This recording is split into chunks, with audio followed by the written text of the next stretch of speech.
यहां पर 12वें वचन से दाऊद भजन में कहते हैं कि वह मुझसे भलाई के बदले में बुराई करते हैं, यहां तक कि मेरा प्राण ऊब जाता है। जब वह रोगी थे तब मैं टाट पहने रहा और उपवास करके दुख उठाता रहा, और मेरी प्रार्थना का फल मेरी गोद में लौट आया। मैं ऐसी उनके लिए भावना रखता था मानो वे मेरे संगी या भाई हैं। जैसे कोई माता के लिए विलाप करता हो, वैसे ही मैंने शोक का पहनावा पहने हुए सिर झुकाकर मैंने उनके लिए शोक किया। परंतु जब मैं लंगड़ाने लगा तब वे लोग आनंदित होकर इकट्ठे हुए। नीच लोग और जिन्हें मैं जानता भी नहीं था वे भी मेरे विरोध में इकट्ठे हुए और वो मुझे लगातार फाड़ते रहे। तो मेरे प्यारे बहनों, यहां पर हम देखते हैं कि इस प्रकार से जो अधर्म के साथ चलने वाले लोग होते हैं, जो परमेश्वर के विरोध में चलने वाले लोग होते हैं, वो विश्वास में प्रबल लोगों के ऑटोमेटिकली दुश्मन बन जाते हैं। ऑटोमेटिकली उनकी हर एक बात उन्हें बुरी लगने लगती है। ऑटोमेटिकली वो उनको कहीं ना कहीं से उनसे जलने लगते हैं। तो ऐसे लोगों से हमें परेशान नहीं होना है। सबसे अच्छी बात यह है कि हाँ, हम उनके लिए प्रार्थना कर सकते हैं, लेकिन हम इस प्रकार की प्रार्थना अब उनके लिए नहीं कर सकते हैं जैसे दाऊद ने की है। हम उनके लिए इस प्रकार की प्रार्थना नहीं कर सकते। अब हम उनके लिए केवल यह प्रार्थना कर सकते हैं कि प्रभु उनकी भी आंखें खुल सके तो खुल जाएं और वो भी सही रास्ते पे आ जाएं। अब हम केवल उनके साथ यह कर सकते हैं कि जैसे प्रभु यीशु मसीह ने हमें सिखाया है, यदि तेरी आंख तुझे ठोकर खिलाए तो उसे निकाल कर फेंक दे, यदि तेरा दाहिना हाथ तुझे ठोकर खिलाए तो उसे अपने शरीर से काट करके फेंक दे। तो यदि हमारे जीवन में कोई ऐसा रिश्ता है,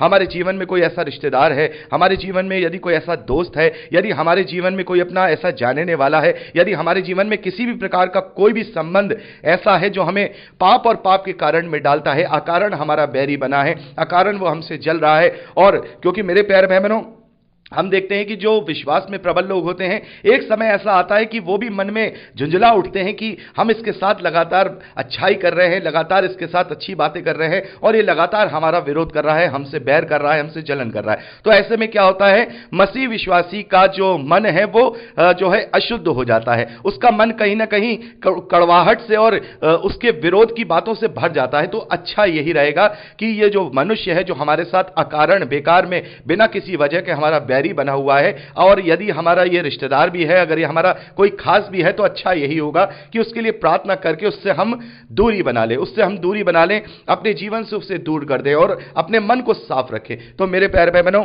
हम इस प्रकार से प्रार्थना नहीं कर सकते हैं जिस प्रकार से यहां पर ये दाऊद ने की है, क्योंकि दाऊद ने यहां फिजिकल प्रार्थना की है, और दाऊद ये कर सकता था क्योंकि उस वक्त तक केवल शारीरिक व्यवस्था ही दी गई थी, लेकिन अब हमें विश्वास की और प्रेम की व्यवस्था दे दी गई है, और प्रभु की आज्ञाएं भी अब सर्वोपरि हैं। प्रभु कहते हैं कि अपने शत्रुओं से भी प्रेम करो।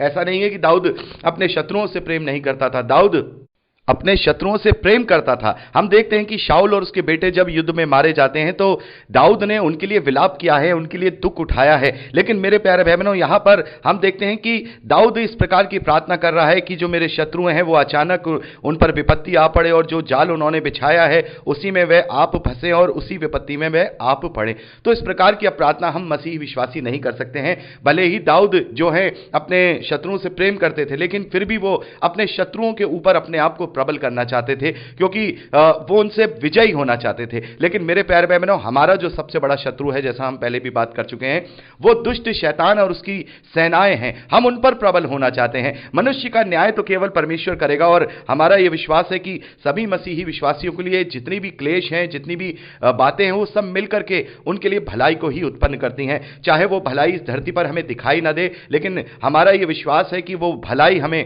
अनंत जीवन में जरूर दिखाई देगी। तो मेरे प्यारे भाई बहनों, ये जो भजन है उसका जो मेन भाव है, जो मूल भावना उस वक्त जो दाऊद की है, वो ऐसे लोगों के लिए प्रार्थना है, ऐसे शत्रुओं के लिए प्रार्थना है जो शत्रु उसके बेकार में, मतलब बिना किसी कारण के अकारण ही उसके शत्रु हो गए हैं। और बल्कि दाऊद उनके लिए प्रार्थना करता था। अभी हमने पढ़ा, दाऊद उनके लिए प्रार्थना करता था, दाऊद उनके शोक में शोकित होता था, और दाऊद के दिल में उनके लिए कोई भी चिड़ या कोई भी नफरत या कोई भी शत्रुता वाली बात नहीं थी। और मैंने आपको बताया है कि कैसे मसीह विश्वासियों को इस सिचुएशन से अपने आप को हैंडल करना है। सबसे अच्छा यही होगा, क्योंकि आज हम व्यवस्था नहीं वरन परमेश्वर के जो विश्वास की व्यवस्था है उसके अधीन है, प्रभु की आज्ञाओं के हम अधीन हैं। इसलिए हमें इस प्रकार की फिजिकल प्रार्थना ना करके इसको आत्मिकता में बदल करके प्रार्थना करनी है कि प्रभु उसके मन की जो दुष्टता है वो खत्म हो जाए, उसके मन को तू खोल, ताकि वो तेरे राज्य के लिए या तेरे राज्य को जान पाए या वो हमारे समान होने पाए। तो मेरे प्यारे भाई बहनों, इस प्रकार से यहाँ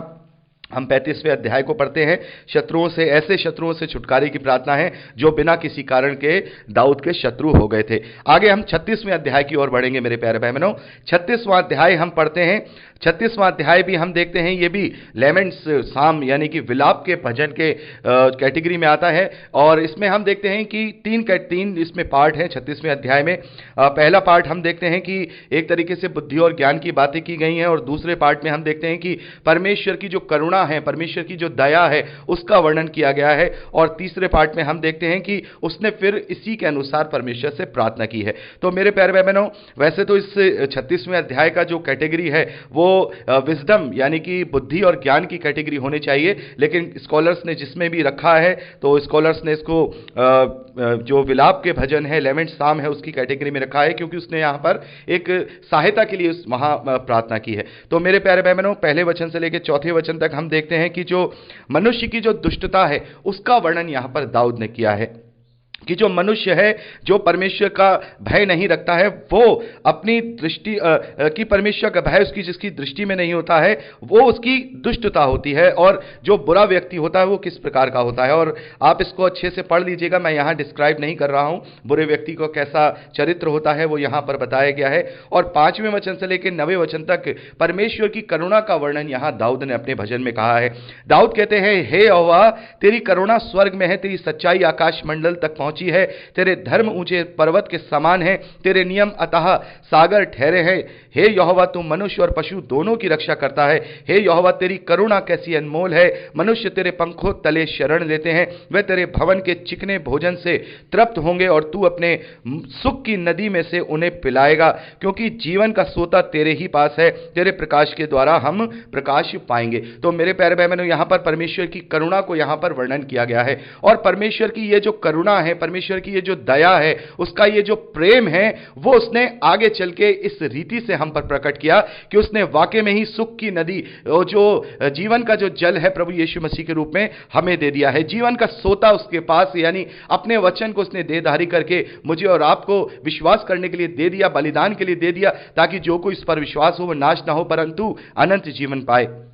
तो मेरे प्यारे भाई बहनों, यहाँ पर परमेश्वर की करुणा का एक छोटा सा वर्णन यहाँ इस भजन में दाऊद ने किया है। और अंतिम 3 वचनों में 10वें वचन से लेकर 12वें वचन तक हम देखते हैं कि परमेश्वर से अब वो दाऊद उस करुणा का दुहाई देकर, उस करुणा का क्लेम करते हुए जो परमेश्वर की दया है उसके अनुसार उससे प्रार्थना करते हैं। यहाँ पे दाऊद कहते हैं कि अपने जानने वालों पर करुणा करता है और अपने धर्म के काम सीधे मन वालों में करता है। अहंकारी मुझ पर लात उठाने ना पाए, और दुष्ट अपने हाथ के बल से मुझे भगाने, और ना दुष्ट अपने हाथ के बल से मुझे भगाने पाए।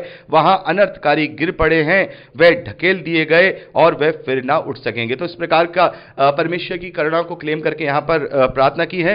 तो इस प्रकार से ये हम पढ़ते हैं, इसको आप अपने आप से पढ़ लीजिएगा। इसमें कोई खास ऐसी बात नहीं है जो हम स्पेशल रूप से यहां पर अध्ययन करें, तो आप साथ के साथ इसको पढ़ते रहिएगा। तो मेरे प्यारे भाई बहनों, यहां पर हमने 35वें और 36वें अध्याय का अध्ययन किया है और इसकी मूल भावनाओं को हमने अध्ययन किया है। अब हम 37वें अध्याय से आगे का अध्ययन अगली रिकॉर्डिंग में करेंगे। प्रभु आप सबको आशीष दे।